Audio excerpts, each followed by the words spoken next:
दिल्लीतल्या Jantar मंतरवर paper leak विरोधात लाखो विद्यार्थी आंदोलन करत होते, पण या रणरणत्या उन्हात कोणत्याही स्वार्थाशिवाय या विद्यार्थ्यांना अन्न आणि पाणी पुरवणारा एक चेहरा अचानक सोशल मीडियावर व्हायरल झाला.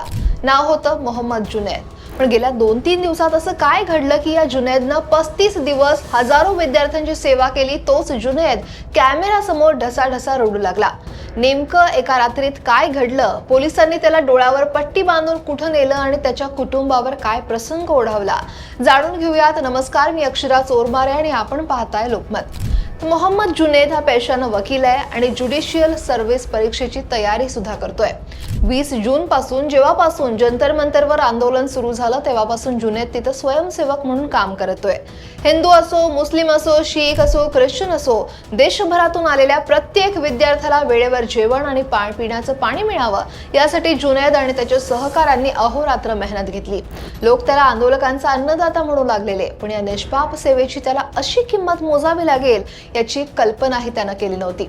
खरं तर या दरम्यान झालं काय, तर 24 जुलैच्या रात्री 11:15च्या सुमारास या जुनैदला एका कुत्र्यानं चावा घेतला.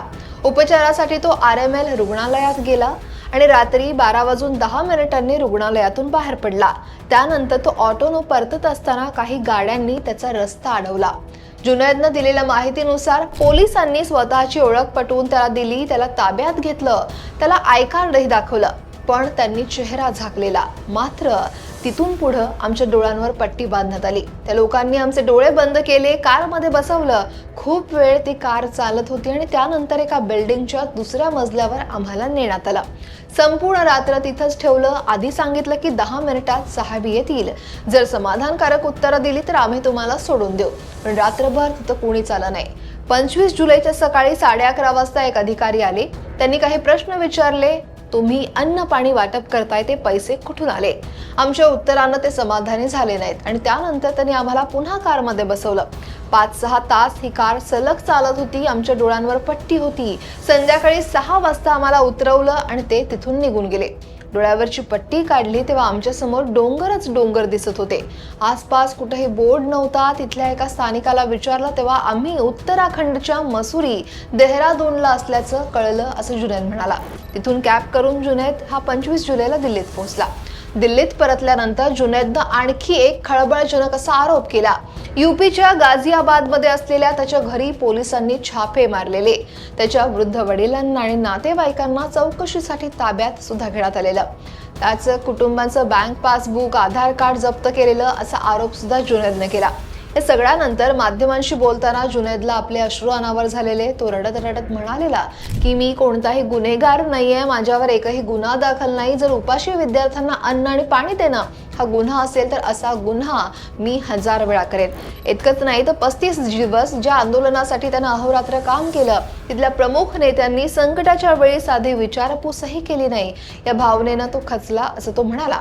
पण यानंतर जुनैदची प्रतिक्रिया समोर आली की मी CJPच्या सोबतच आहेत आणि सगळे माझ्या संपर्कातही आहेत. तो काय म्हणतोय या व्हिडिओमध्ये बघूयात. इनकलाब जिंदाबाद साथियों, कैसे हो आप सभी। जैसा कि मैंने सोशल मीडिया पर देखा, बहुत सारी अफवाहें हमारे विरुद्ध फैल रही हैं कि टॉप लीडरशिप हमारे साथ नहीं है और कुछ लोग हमारा साथ नहीं दे रहे हैं। तो प्लीज अफवाहों पर ध्यान न दें, मैं उन सब का खंडन करता हूं।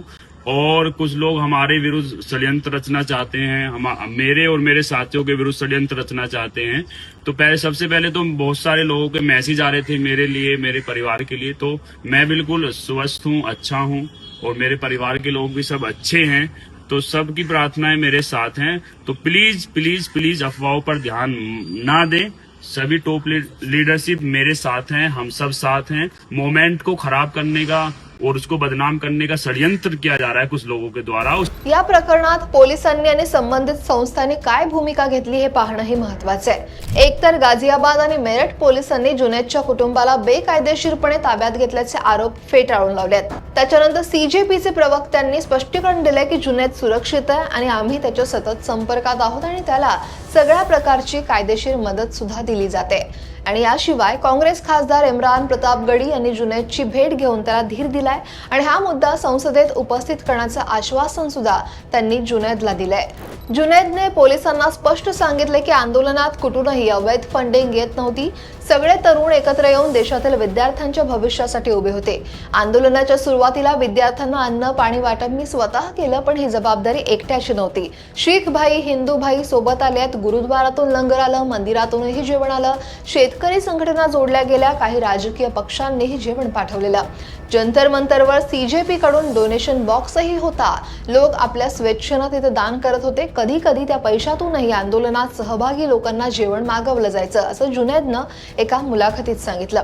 एकीकडे देशातील तरुण आपल्या हक्कासाठी रस्त्यावर उतरतात, दुसरीकडे त्यांना पाणी पाजणाऱ्या जुनैद सारख्या तरुणाला अशा चौकशीला सामोरं जावं लागतं आणि त्यामुळं सोशल मीडियावर तीव्र संताप हा व्यक्त केला जातोय. पण एकूणच या संपूर्ण प्रकरणाबद्दल तुम्हाला काय वाटतंय? सामाजिक सेवा करणाऱ्या तरुणांवर अशी कारवाई होणं कितपत योग्य आहे? कमेंट नक्की करा आणि लोकमत सबस्क्राईब करायला विसरू नका.